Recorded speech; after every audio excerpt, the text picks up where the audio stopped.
Niger. What do you know about this country? I assume not much. So it was with me a couple of years ago. Most of the people I met around the world don't even know that Niger exists. They know about Nigeria, its large and powerful neighbor to the south, but they have never heard about Niger. Some quick facts. Niger is located in Western Africa in the Sahel zone and borders Algeria, Libya, Mali, Burkina Faso, Chad, Nigeria, and Benin.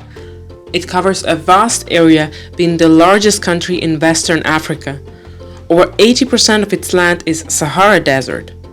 It used to be a French colony, that's why French is the official language, and the pronunciation of the country's name is Niger, also in English, not Niger, which was quite surprising to me.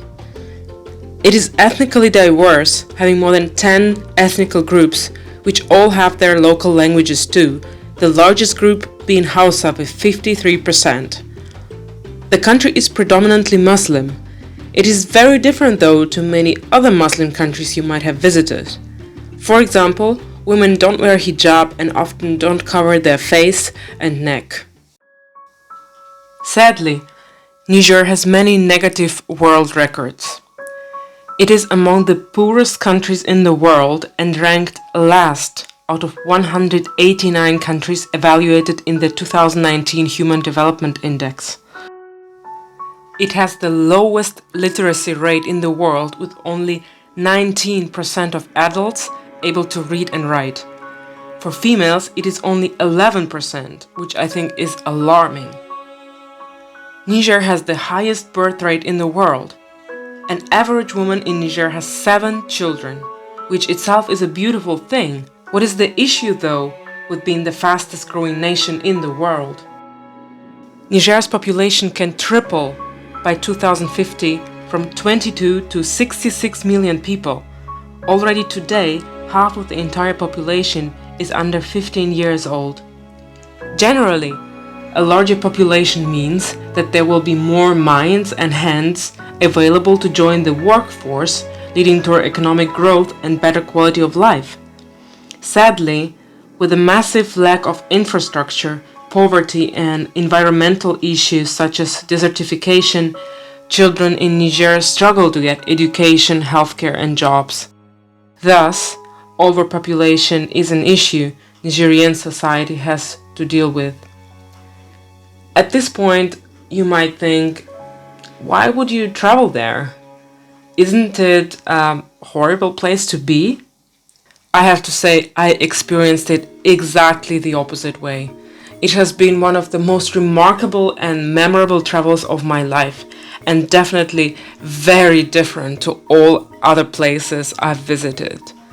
People of Niger are warm, generous, hospitable, and beautiful. Invited by a friend, I attended a Hausa wedding in the capital city of Niamey. The wedding lasted 2 days, consisting of 3 parts. A traditional ceremony took place in the house of the bride's family on the first morning with around 500 guests. Relatives from all over the country arrived to attend the ceremony. I have to say it has been the most colorful event I ever attended.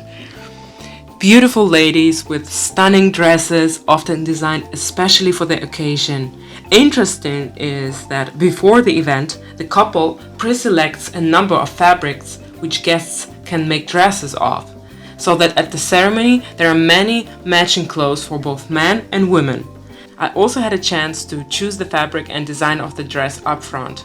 For me, it was such a cool experience. I am personally a huge fan of West African dresses, which are super elegant and feminine, and I really miss wearing them in daily life.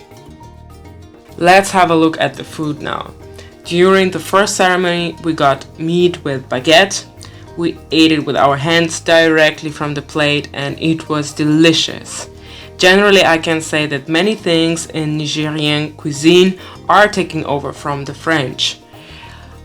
Here the food was prepared: beef, rice, spinach, okra, vegetables, and offal. Maybe not for everyone. And here's some delicious grilled meat and liver. And finally, I got to see the bride. During the ceremony, according to traditions, she stayed at her parents' house. The final evening party took place on the second day. Here, the bride and groom were much more in the center of everyone's attention. First, the guests blessed and gifted them with some banknotes. Even if visibly shy and uncomfortable, they were dancing with the guests and later cutting the wedding cake and feeding each other.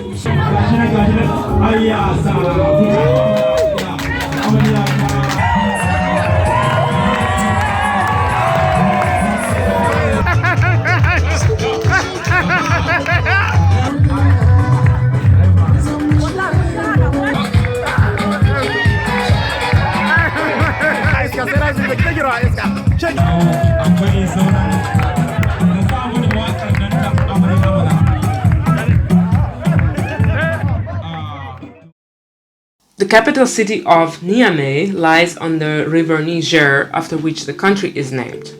It is the third longest river in Africa and has beautiful riverside places to relax and enjoy the sunset. Niamey also offers lively markets and the Grand Mosque. One of the main attractions near the capital is the last wild giraffe herd of Western Africa, located in the POOREST National Park, around 1 hour drive from Niamey. Whereas Eastern and Southern Africa is famous for the wildlife and amazing national parks, in Western Africa, wildlife is comparably scarce. Yet there is another national park in Niger, shared with Burkina Faso and Benin. It is called W National Park. Exactly, just W, an easy name to remember. Outside of Niamey, Niger is known for the most remote and difficult to reach landmarks in the world. For example, the UTA Flight 772 crash site monument has no roads leading to it. It's just a monument in the middle of the sand, hundreds of kilometers away from the nearest town. Or the tree of Tenere Desert, which once was considered the most isolated tree on Earth, with no other in 400-kilometer radius. The tree is so famous that its story appeared in movies and music videos. Crazy to say, but it was knocked down in the 70s by a drunk truck driver. Now there is a metallic monument in the tree's honor. Despite security issues, I traveled through a large part of the country to the city of Agadez, from where further travel was prohibited without police escort. Astonishing is also that for 2/3 of the country there are absolutely no roads. There are some airfields in that area, but still it is a mystery to me how people get to the small settlements located in the rest of the country. Traveling through the country was tough, since our car was broken basically every 200 kilometers. Luckily, some friendly people took care of it, sometimes repairing it straight in the middle of the road. We were struggling to find hotels, like this one being the only one in a small town between Dogonduchi and Maradi, and happy to get a coffee and breakfast somewhere on the road. My impression was that the nutrition of the people in rural Niger is rather unvaried, being mostly millet or other grain. Goat and other meat is enjoyed just once in a while. After 2 days of driving to cover around 900 kilometers, we arrived in Zinder, so to say the cultural capital of the country. Very interesting is that Zinder is an official monarchy within the Presidential Republic of Niger, with its head, the Sultan. He lives in a large palace which dominates the historic center of Zinder. The palace is a traditional mud brick building decorated with relief-like patterns. The Sultanate is the owner of the building, and the reigning Sultan is obliged to live in the palace and take care of its maintenance. About 450 people, guards and servants, live with him in the palace. One of the highlights of my trip was the audience with the Sultan.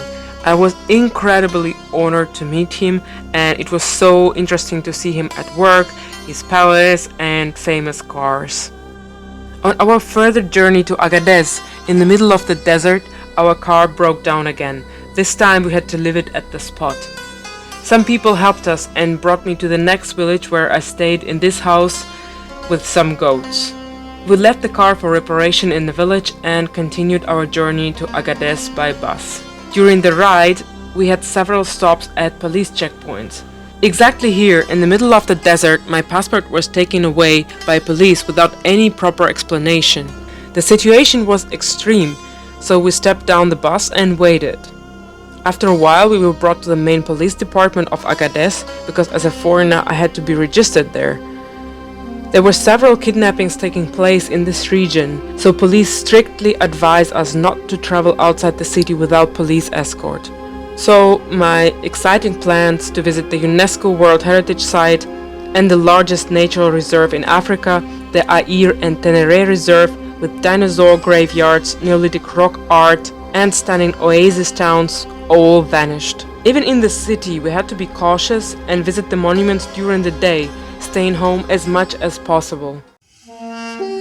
Despite all these precautions I had to take, I must say that Agadez is an absolutely magical place right in the middle of Sahara Desert. The whole historic center is a UNESCO World Heritage Site. The houses, palaces, mosques date back to the 15th and 16th centuries. At that time, the Air Sultanate, which still exists today, established itself here. Architecturally, the historic center is characterized by mud brick buildings and a decorative style typical for the Air region. Among the most famous building is the Great Mosque of Agadez with its iconic 27-meter high minaret. The climb to the top of it was surprisingly challenging.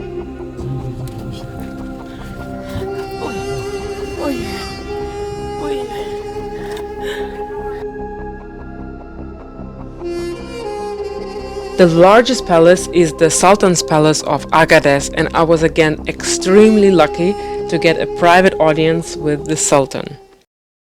We returned back safely to the capital and even managed to attend a New Year's Eve party after an exhausting 17 hours drive on African roads. My overall impression is that Niger is a beautiful country with unique heritage and traditions. I'm absolutely in love with the warm, hospitable people I met there. I wish that Niger overcomes the issues it faces and has a brilliant future its people truly deserve.